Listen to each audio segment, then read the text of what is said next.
Joseph, a Man of Destiny, part 6. The Journey of No Return, part 2. And we said the last time that the journey of no return is usually unplanned. Usually unplanned.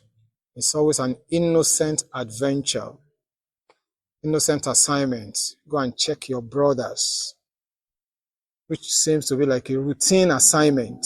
Anybody could be sent. And then I will give an example of Rachel, example of Rebecca,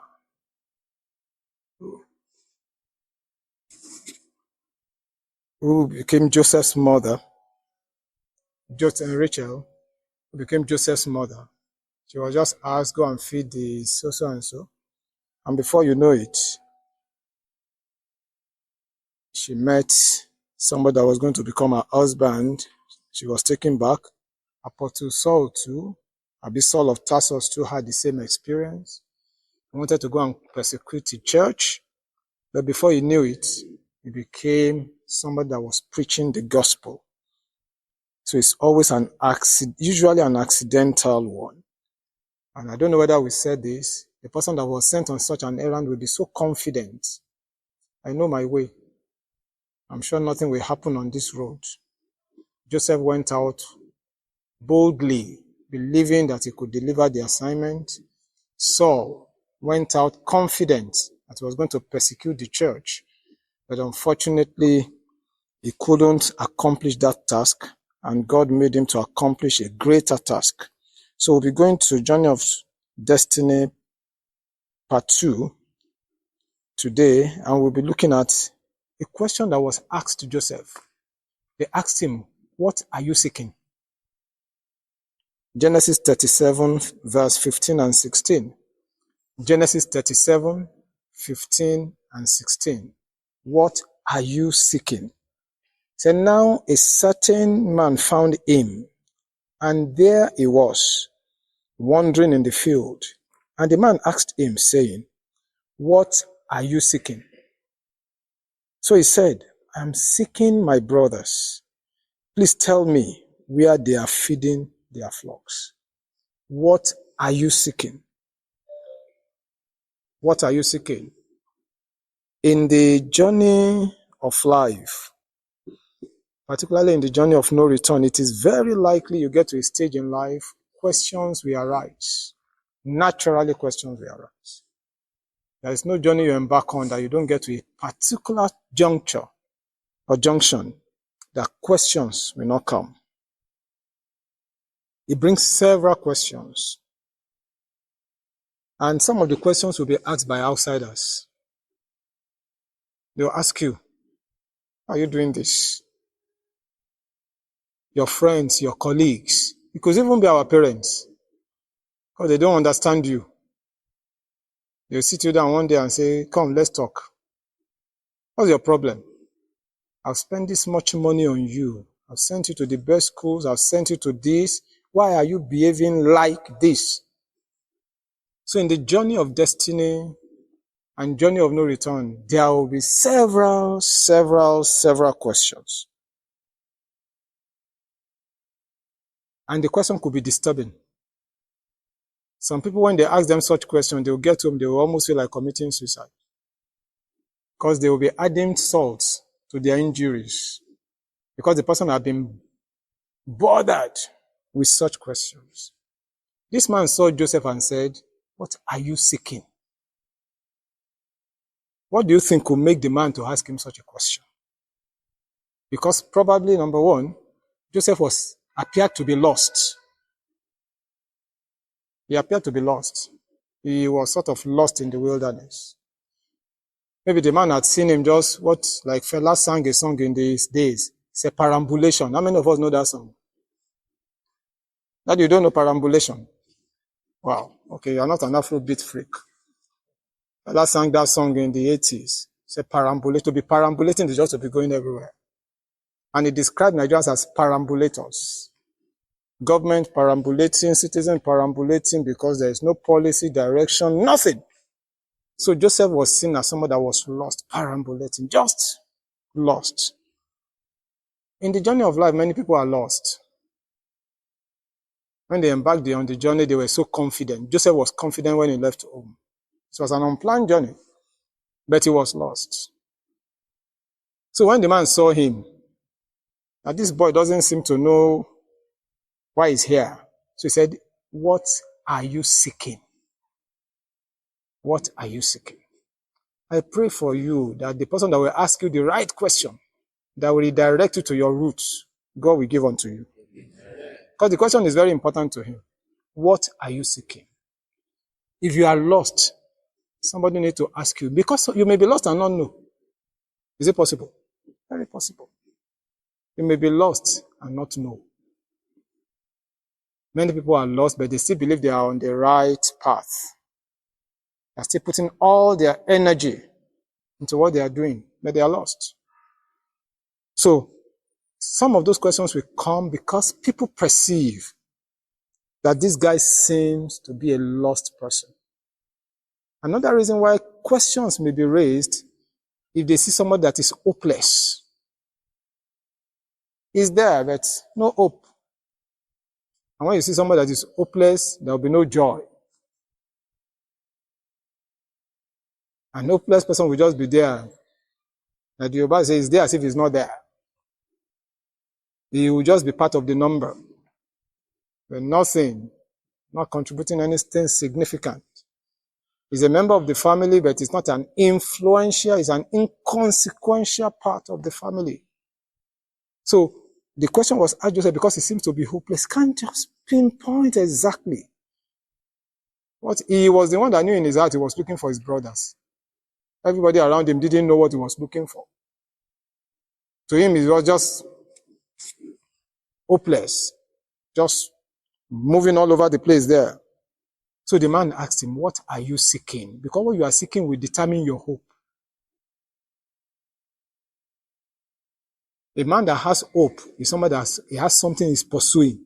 So the man wanted to know, what's your hope? What brought you out here? So what are you seeking? Are you looking for a man? Looking for a particular farm produce? Are you looking for a town? What are you seeking that can determine, that might make me to know what's your hope? You know, your hope is what you are living for. So he wanted to know, what are you living for? Why did you come out into this jungle? Why did you come into this jungle? So what are you seeking? Tell me. Because you may not know, I may be able to help you find it. So questions will be raised because people might look at us as hopeless. And as brief as this year is, we are just in the 3rd month. There are many people that are hopeless. That people are just looking at them. Sometimes they can't get close to you to ask you a question because you are too big for them. Or your mouth is too sharp because they know if they ask you, you insult their mother. So just, okay, let him just be living his life, or let's leave him that way. That's the way he wants to live.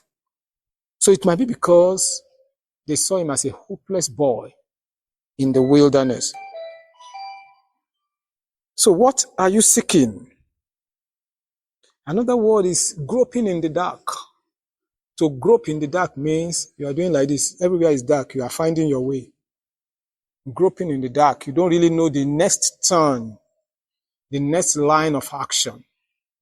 So you're just trying everything. It's groping in the dark. You enter a dark room. You come into this place in the night. You've never been here before. And everywhere is dark. Light is not coming from anywhere. You'll be groping. You want to look at where there is a staircase so that you're doing just going like this, trying to use your leg to feel. That's groping in the dark. Just trying everything. When they say this one is selling today, you are in that business. This one is selling tomorrow, you are in that business. When they say this career is the trending career, you are in it. In 2025, some people have done 10 businesses. So it's a master of all trade. It's a jack of all trade and a master of none. He's tried everything. And if you ask the man, he said, man, I've tried in 2025. If you are in 2025, you have done 10 businesses. You are groping in the dark. Because it's not likely you will have made success of any of them. So it might be because he was groping in the dark, just moving from one place to the other, doing nothing. Then, maybe the last one, it might be because he's in the wrong place. That man just perceived this guy is in the wrong place. He's not supposed to be here.